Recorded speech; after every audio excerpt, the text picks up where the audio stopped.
মাননীয় প্রধান উপদেষ্টার আমন্ত্রণে বিএনপির পক্ষ থেকে আমি ডক্টর মহিন খান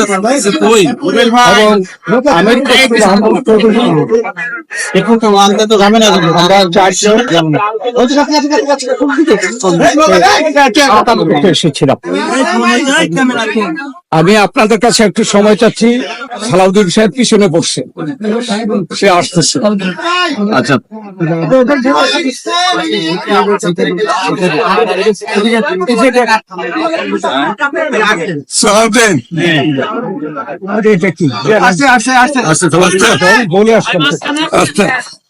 ধন্যবাদ আপনাদেরকে আমাদের জন্য অপেক্ষা করার জন্য। মাননীয় প্রধান উপদেষ্টা আমাদেরকে আমন্ত্রণ জানিয়েছিলেন তার সাথে সাক্ষাৎ করার জন্য। আমরা ইতিমধ্যে নামগুলো ঘোষণা করেছি, আমরা 4 জনের ভিত্তিতে। তবে আমাদেরকে আলোচনার বিষয়বস্তু আগে জানানো হয়নি। বর্তমান রাজনৈতিক প্রেক্ষাপটে আমরা যা আন্দাজ করতে পেরেছিলাম তার উপরে ভিত্তি করে আমরা একটা লিখিত বক্তব্য নিয়ে এসেছি এবং সেই লিখিত বক্তব্যটি আমরা মাননীয় প্রধান উপদেষ্টার সমীপে পেশ করেছি এবং সেই ভিত্তিতে আমরা আলোচনা করেছি। তার একটি সারাংশ আমি আপনাদের সামনে তুলে ধরতে চাই। বাংলাদেশে গণতন্ত্র উত্তরণের লক্ষ্যে বিএনপি প্রথম থেকেই একটি সুস্পষ্ট জাতীয় নির্বাচনী রোডম্যাপ দাবি করে আসছে। আপনারা জানেন যে আমরা এটা প্রকাশ্যভাবে দাবি করে আসছি।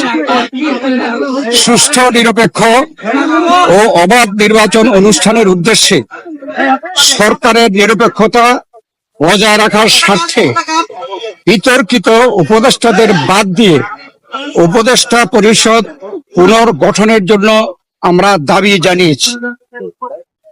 বিএনপির প্রতিটি নেতা কর্মী ব্যক্তিগতভাবে, রাজনৈতিকভাবে, পারিবারিকভাবে সবচেয়ে বেশি ক্ষতিগ্রস্ত হয়েছে আওয়ামী লীগের আমলে এবং সেই জন্য আওয়ামী লীগের বিচার সবচেয়ে বেশি দাবি করে বিএনপি। এই বিচার প্রক্রিয়া কোনোভাবে অসম্পূর্ণ থাকলে বিএনপি সরকারে দায়িত্বে যখন যাবে তখন বিচারের আওতায় এনে তা বিচার বিভাগের মাধ্যমে, স্বাধীন বিচার বিভাগের মাধ্যমে পরিপূর্ণভাবে সম্পন্ন করা হবে। নির্বাচন সংশ্লিষ্ট সংস্কার কার্যক্রম অবিলম্বে সম্পন্ন করে ডিসেম্বরের মধ্যে জাতীয় সংসদ নির্বাচন অনুষ্ঠানের জন্য দ্রুত একটি রোডম্যাপ প্রদানের দাবি আমরা জানিয়েছি। বাংলাদেশের মানুষ বিশ্বাস করে যে অন্তর্বর্তীকালীন সরকারের মূল দায়িত্ব হচ্ছে একটি সুষ্ঠু, নিরপেক্ষ নির্বাচনের মাধ্যমে বাংলাদেশকে গণতন্ত্রে উত্তরণের প্রক্রিয়া দ্রুত সম্পন্ন করা হবে।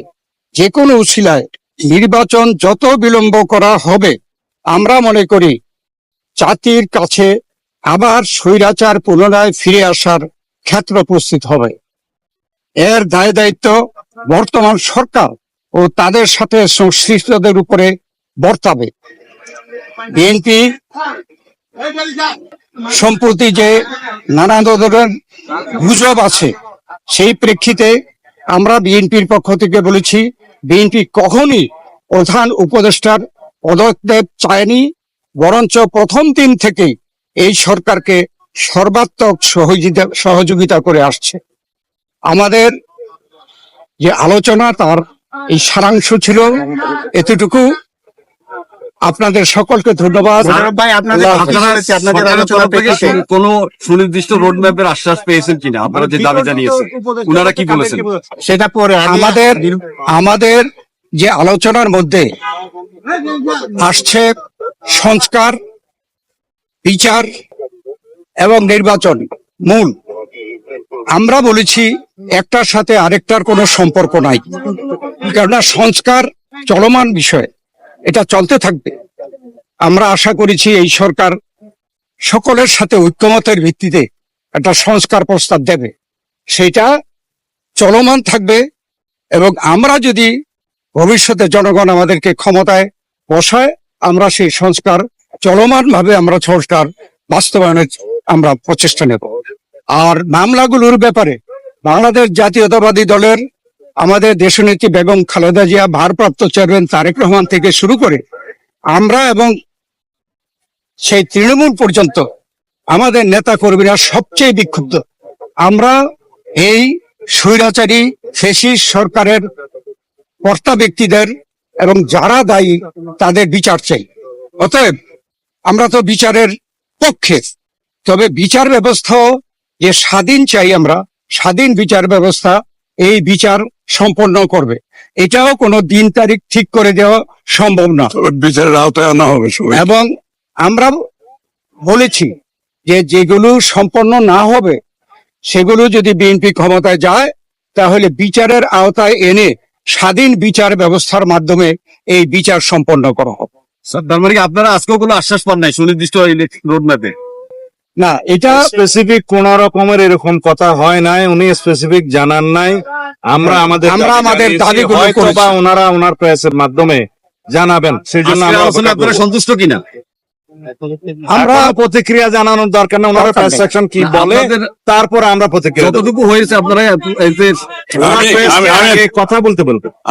আমি একটু বলি, এখন আমি একটু বলি।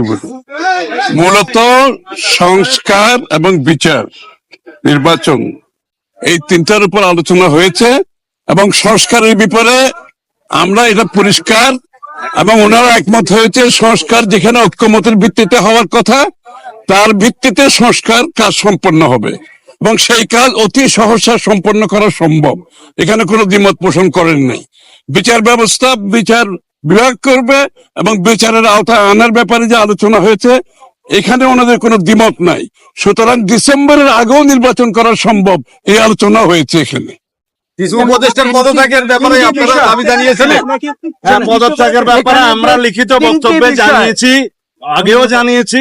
নিরাপত্তা উপদেষ্টা এবং আর দুইজন ছাত্র উপদেষ্টা যাদের কারণে এই সরকারের নিরপেক্ষতা ক্ষুণ্ণ হচ্ছে তাদেরকে বাদ দেওয়ার জন্য আমরা আজকেও লিখিত বক্তব্য আমরা দিয়েছি। ওনারা কোনো আশ্বাস বা কিছু দিয়েছে? সেই আশ্বাস ওনারা দেখবেন, Thank you. আমরা আমাদের বক্তব্য দিয়েছি। Thank you, thank you, thank you. যে তিনটি বিষয় নিয়ে আমরা কথা বলেছি আপনারা শুনেছেন, সংস্কার, বিচার এবং নির্বাচন। আমরা স্পষ্ট ভাষায় বলেছি যে দে আর মিউচুয়ালি এক্সক্লুসিভ, একটার সঙ্গে আরেকটার কোনো সম্পর্ক নেই।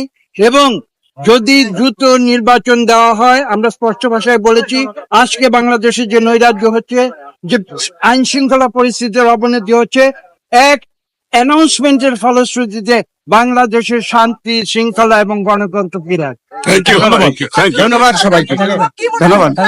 Thank you, thank you.